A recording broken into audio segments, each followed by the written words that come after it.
Hello, good morning everyone. तो आज हम पढ़ने वाले हैं, आज हम समझेंगे कि ट्रांसफार्मर में इंड्यूस ईएमएफ, जो ईएमएफ उत्पन्न होता है उसके बारे में हम जानेंगे। देखो, इस तरह से ट्रांसफार्मर होता है, उसमें प्राइमरी वाइंडिंग होती है और सेकेंडरी वाइंडिंग। ये ट्रांसफार्मर की कोर है, ये प्राइमरी वाइंडिंग है और ये सेकेंडरी वाइंडिंग है।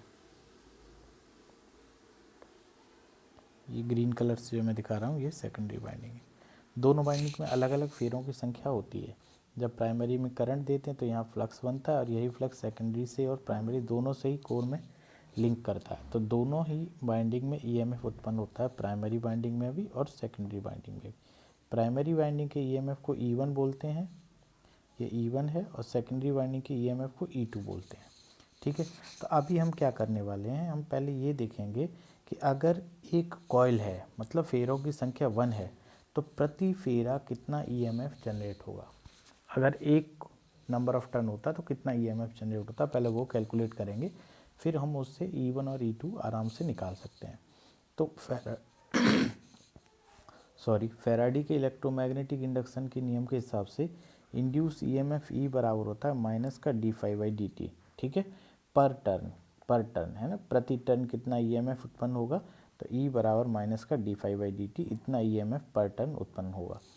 आई मान लेते हैं, आई की instantaneous value I am sine omega T है, मतलब साइनसोइडल करंट दी गई है, तो आई बराबर I am sine omega T. और मुझे पता है कि जो फ्लक्स होता है वो करंट के प्रोपोर्शनल होता है। पिछले वाले केस में हमने बताया था फ्लक्स बराबर एन इंटू में आई अपॉन रिलक्टेंस, तो यहाँ से फ्लक्स जो होगा वो आई के प्रोपोर्शनल होगा।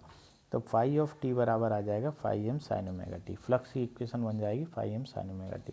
तो अब इंड्यूस ईएमएफ ई बराबर माइनस का d∅dt, तो माइनस का d/dt और फाई की जगह पे क्या रख दिया, phi M sine omega T, phi की जगह क्या रख दिया, phi M sine omega T. अब देखो, हम डिफ्रेंसिएशन कर रहे हैं टाइम के रिस्पेक्ट में। किसके रिस्पेक्ट में कर रहे हैं, टाइम के रिस्पेक्ट में। तो टाइम के रिस्पेक्ट में फ्लक्स का अधिकतम मान फाई एम तो कांस्टेंट रहेगा, तो वो बाहर आ गया।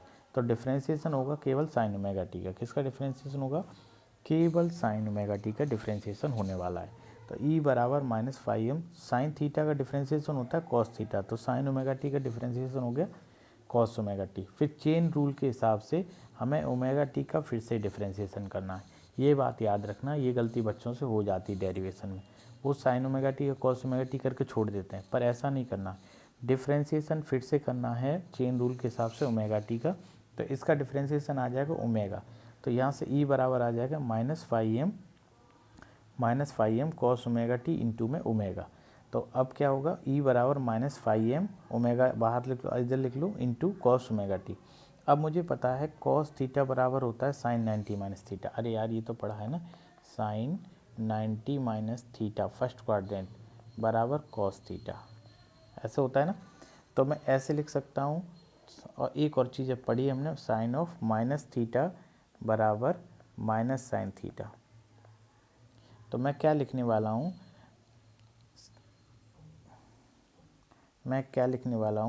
साइन 90 माइनस थीटा, इसकी जगह मैं लिख सकता हूँ minus of sine theta minus 90। ये बात समझ में आ रही है। साइन ऑफ 90 माइनस थीटा को हमने थीटा माइनस 90 कर दिया। ये थीटा की यहाँ साइन बदलोगे तो वो साइन कहाँ जाएगा, बाहर आ जाएगा। अगर पहले यहाँ पे साइन बदलोगे तो वो साइन आपको यहाँ पे बाहर दिखाई देगा। साइन ऑफ माइनस थीटा बराबर माइनस साइन थीटा, तो minus of sine theta minus 90 degree. तो अब इस साइन के चिन्ह को हम अंदर भेज रहे हैं। ठीक है, इस साइन के चिन्ह को हम क्या कर रहे हैं, अंदर भेज रहे हैं। तो phi M into omega, minus का साइन 90 माइनस ओमेगा टी हो जाएगा।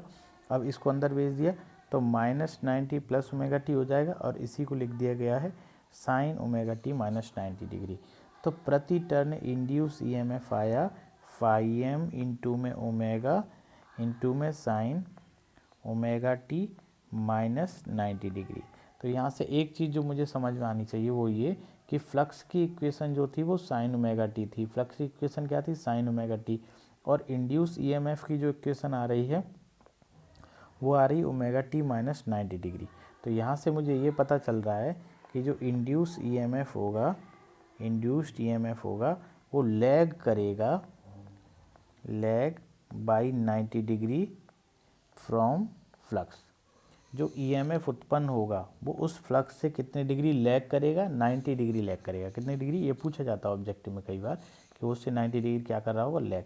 अब अगर हमें टोटल टर्न निकालने, देखो हम मानते हैं कि हमारी वाइंडिंग में टोटल n टर्न है, कितने फेरों की संख्या n है, तो हमें टोटल इंड्यूस ईएमएफ निकालना है। तो सिंपल सा फॉर्मूला हो जाएगा, एक टर्न के ईएमएफ में n का गुणा कर दो, या कभी कभी बुक्स में ऐसे लिखा जाता है टोटल ईएमएफ निकालते हैं माइनस n इंटू में d5/dt। तो वो सेम ही बात है, पहले हमने d5/dt निकाल दिया, फिर n से गुणा कर दिया, n इंटू में e, तो n into five into omega into sine omega T, ये हो जाएगा। तो यहाँ से जो टोटल ईएमएफ आएगा n into five M into omega into sine omega T minus 90 degree. अब अगर मैक्सिमम वैल्यू निकालो, हम पढ़ते हैं v बराबर V M sine omega T या साइन थीटा, ऐसे पढ़ते हैं ना, साइन ओमेगा टी। तो साइन के आगे जो भी लिखा रहता है वो उसका अधिकतम मान होता है, साइन के आगे जो लिखा रहेगा वो क्या होगा, अधिकतम मान। क्यों? क्योंकि साइन की मैक्सिमम वैल्यू 1 हो सकती है, तो जब साइन की मैक्सिमम वैल्यू 1 हो जाएगी तो इसमें 1 आ जाएगा, तो अधिकतम जो होगा उसके आगे वाला। तो मैक्सिमम वैल्यू जो आ जाएगी वो ये आ जाएगी जो आगे लिखी हुई है, मैक्सिमम वैल्यू क्या आ जाएगी, जो यहाँ n into five M into omega लिखी, ये इसकी मैक्सिमम वैल्यू आ जाएगी। तो ई मैक्स, हमें पता है कि आर एम एस वैल्यू जो होती है वो मैक्सिमम वैल्यू डिवाइडेड बाई √2 होती है। तो n into five M into omega divided by √2 करेंगे तो आर एम एस वैल्यू मिल जाएगी। तो n into five M, omega की जगह 2πf लिख दिया, ओमेगा की जगह क्या लिख दिया, 2πf। अरे ओमेगा बराबर 2πf या 2πn पढ़ा है ना हम लोगों ने। तो यहाँ से e बराबर 2π/√2। अब देखो 2π भी कांस्टेंट है, √2 भी कांस्टेंट है, तो इसको बाहर लिख दिया 2π/√2, और five M into F into में n, ऐसा कैसा लिख दिया। तो 2π/√2 का मान होता है 4.44। तो इस फॉर्मूले को याद रखो, ये ट्रांसफार्मर का बहुत इंपॉर्टेंट फार्मूला है, E बराबर 4.44 फाइव एम इंटू में एफ इंटू में n। ठीक है, इस फॉर्मूले को आपको याद रखना है, इस फॉर्मूले को याद रखो। E बराबर 4, ये क्या है, ये इंड्यूस ईएमएफ की आरएमएस वैल्यू है। कौन सी वैल्यू है, RMS value, total induce EMF की आरएमएस वैल्यू। अब यहीं से समझने वाली बात यह है कि सर ये बताओ ये प्राइमरी साइड का इंड्यूस ईएमएफ है कि सेकेंडरी साइड का है। तो देखो भाई, जब प्राइमरी साइड के टर्न लिख दोगे यहाँ पे तो प्राइमरी का बन जाएगा, तो E1 लिख दोगे, E1 बराबर क्या आ जाएगा 4.44 इंटू में फाइव एम इंटू में एफ इंटू में n1, ये प्राइमरी साइड का बन जाएगा। और सेकेंडरी साइड का निकालना है तो 4.44 into five M into F into n2 हो जाएगा। यहीं से E1/E2 करोगे तो n1/n2 के बराबर हो जाएगा। ठीक है, अब देखो ये बहुत आसान है, E1/E2 बराबर n1/n2, यही तो है, ये फॉर्मूला है। तो आइए और कैसे निकाल सकते हो, इसका दूसरा तरीका बताता हूँ। E बराबर होता है टोटल ईएमएफ बराबर n इंटू में d5/dt, तो E1 बराबर n1 आ जाएगा, E2 बराबर आ जाएगा n2 इंटू में d5/dt। अब मुझे पता है कोर सेम है, मुझे क्या पता है, कोर सेम है, तो सीधा यहाँ से E1/E2 कर दो, तो d5/dt से d5/dt कट जाएगा, n1/n2 आ जाएगा। E बराबर n1/n2।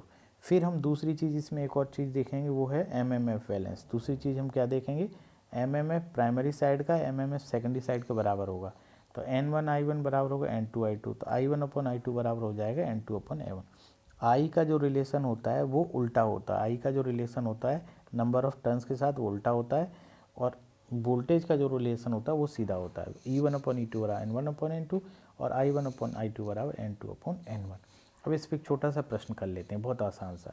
कहना है कि प्राइमरी वाइंडिंग में 400 टर्न है, मतलब क्या दे रखा है, n1 दे रखा है। सेकेंडरी वाइंडिंग में 200 टर्न है, मतलब क्या दे रखा है, n2 दे रखा है। यदि प्राइमरी वाइंडिंग पे वोल्टेज लगाया जाएगा 200 वोल्ट, मतलब क्या दे रखा है, V1 दे रखा है।